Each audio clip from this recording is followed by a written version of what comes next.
Welcome to the Deep Dive, where we get you smart fast. Today we're diving into the Oppo Find X8 Ultra.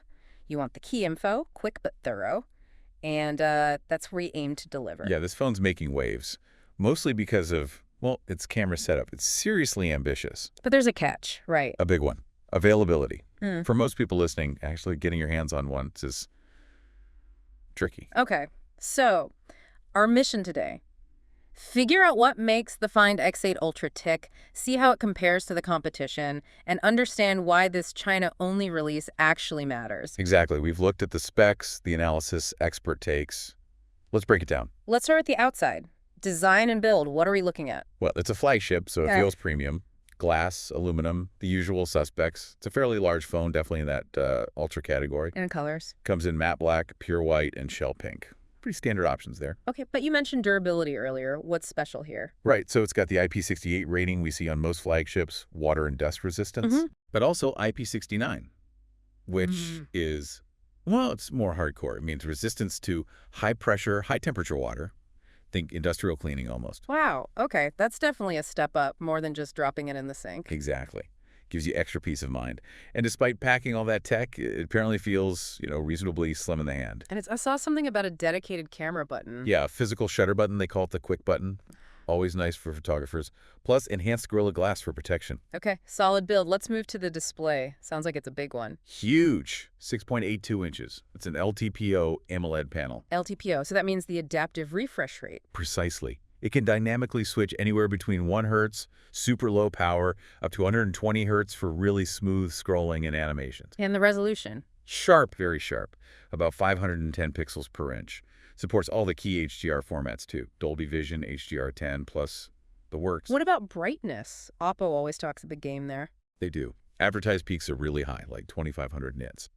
Measured tests show it gets very bright. Maybe not the absolute brightest on the market, but definitely bright enough for any condition. Good.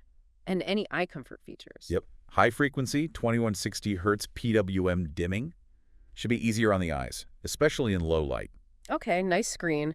Now, under the hood, what's powering this thing? It's got the latest and greatest, the Qualcomm Snapdragon 8 Elite, built on a 3-nanometer process. 3 nanometers, so better efficiency, more power. That's the idea.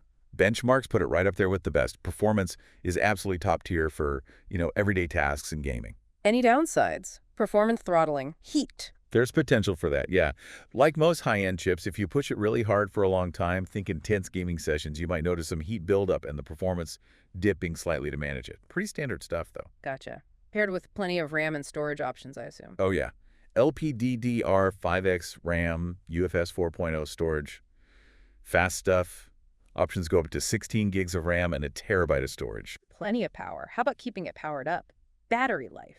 This is another strong point.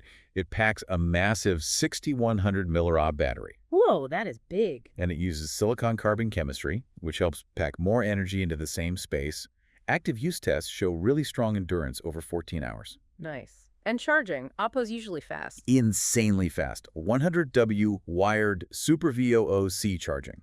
The tests show over 50% charge in just 15 minutes. 15 minutes, that's impressive. Full charge. Around 37 minutes. Yeah. So, yeah, incredibly quick. It also supports fast wireless charging, 50 watts, and reverse wireless, too. And do you get the charger in the box? Seems less common these days. You do. The 100W charger and cable are included.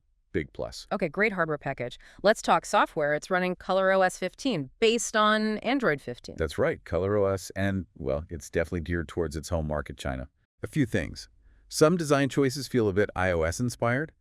There's deep integration with Chinese services. The default AI assistant is called Brino, which, well, it doesn't have the global language support or integration of something like Google Assistant or Gemini. And the Google situation. That's the main thing for international users.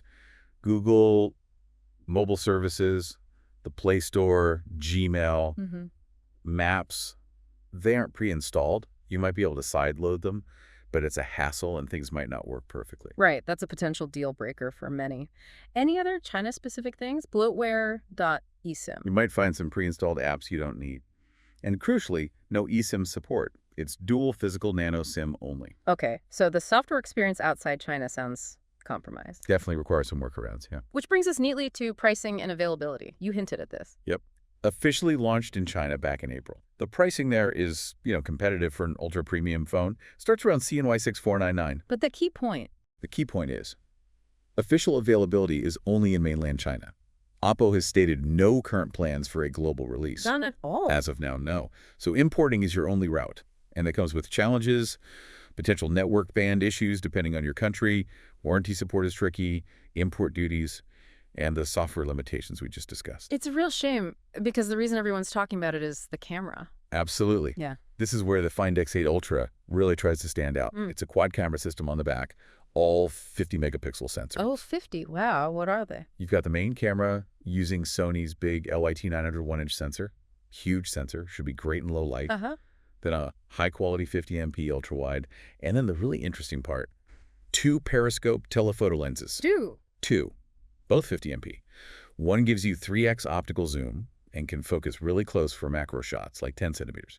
The other one is a 6x optical zoom, also with impressive macro capability, around 35 centimeters. So incredible zoom versatility plus macro on both telephotos. That's unique. Very unique. It gives you huge flexibility. Add in the Hasselblad partnership for color science, Oppo's Hypertone image engine.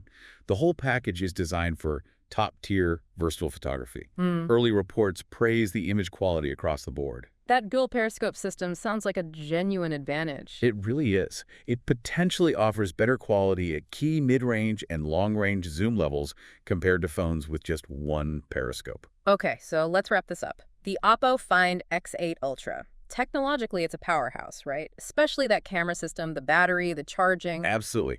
On paper, and likely in practice, it's one of the most capable phones out there, a true flagship contender. The massive but is its exclusivity to the Chinese market. That really limits its impact globally. It does. For most people, it remains this fascinating, slightly unobtainable piece of tech. So for our listeners wanting the quick takeaway, an incredible phone, particularly for camera enthusiasts, severely hampered by its limited availability. You've now got the essential insights. And maybe something to ponder. Yeah. What does it mean for global tech innovation when some of the most cutting-edge hardware, like this camera system, stays locked within one specific market? How does that affect competition and what eventually reaches consumers everywhere? Interesting question. Food for thought. That's all for this deep dive. I've included links with more details in the description below, so be sure to check those out. And while you're at it, don't forget to subscribe to our channel, Deep Dive, like the video, and ring the bell for more helpful content. Thanks so much for watching, and have a great day ahead.